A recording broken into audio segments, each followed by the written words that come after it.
تفاصيله الصغيرة. نلاحظ لو لاحظت أيضا صعد عدد من أبناء الفقيد إلى الطائرة لحمل الجثمان وإنزاله من الطائرة.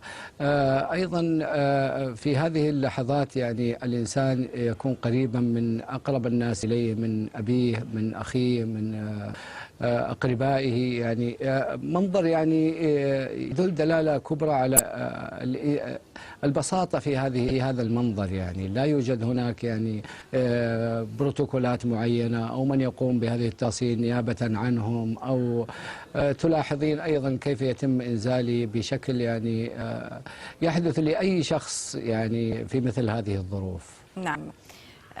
على كل حال خالد، نحن سنبقى معك مدير مكتب العربية في الرياض، وطبعا مشاهدينا نشاهد مباشرة نقل جثمان ولي العهد السعودي الأمير سلطان من الطائرة.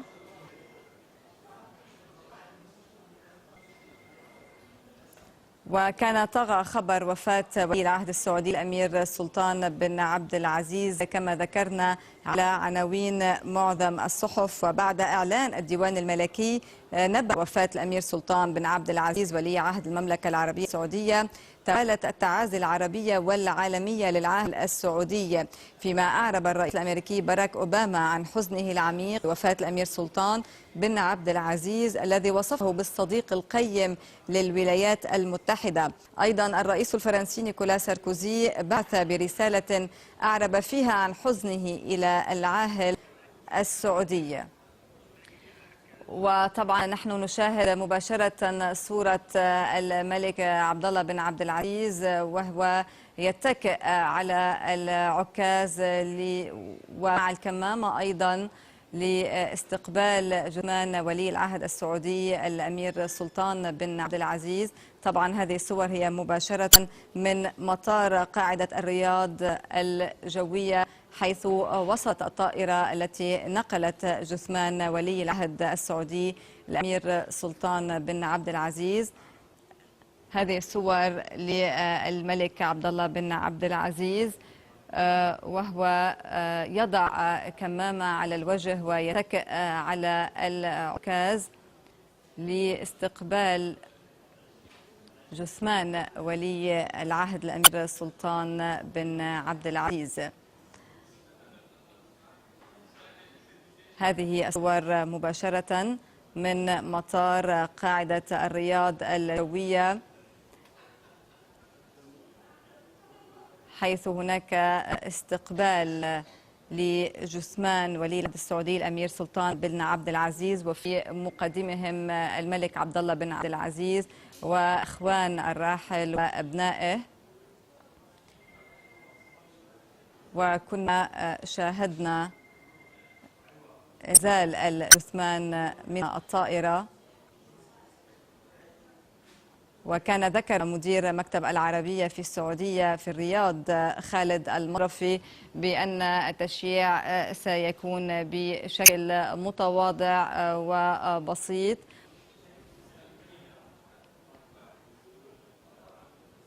وسيتم التشييع غدا وسيصلى على الجثمان. وفور إعلان نبأ وفاة الأمير سلطان بن عبد العزيز ولي عهد المملكة العربية السعودية، أعلن أمير دولة الكويت صباح الأحمد الجابر صباح الحداد الرسمي لمدة 3 أيام ابتداء من 25 من الشهر الجاري. سبقت ذلك دعوة العاهل الأردني للوقوف دقيقة صمت على روح الأمير سلطان بن عبد العزيز خلال الكلمة الافتتاحية للمنتدى الاقتصادي العالمي المنعقد في الأردن.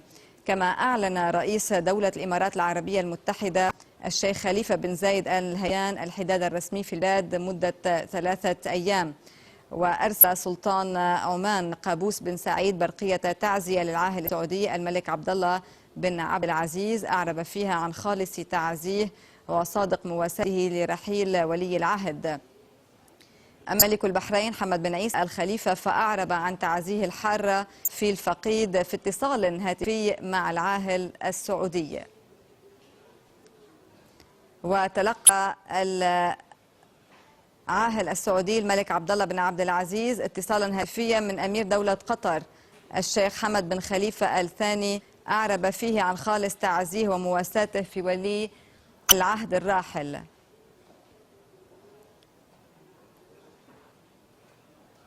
وفي الوقت ذاته بعث المشير حسين طنطاوي رئيس المجلس العسكري الحاكم في مصر برقية تعزية لخادم الحرمين الشريفين الملك عبد الله بن عبد العزيز. نحن نتابع مباشرة هذه الصور من مطار قاعدة الرياض الجوية. والآن يغادر العاهل السعودي الملك عبد الله بن عبد العزيز المطار بعد أن شارك في استقبال جثمان أخيه ولي العهد الأمير سلطان بن عبد العزيز. هذه صور مباشرة ننقلها لكم. وكان العاهل السعودي الملك عبد الله بن عبد العزيز شارك في استقبال جثمان ولي العهد الأمير سلطان رغم خروجه من المستشفى منذ يومين، وتوصية الفريق الطبي بملازمته الراحة في هذه الفترة والبقاء في العيادة الخاصة. خادم الحرمين حضر إلى المطار متكئا على العكاز ويرتدي كمامة على الوجه، وطبعا شارك في استقبال جنازة ولي العهد الأمير سلطان بن عبد العزيز.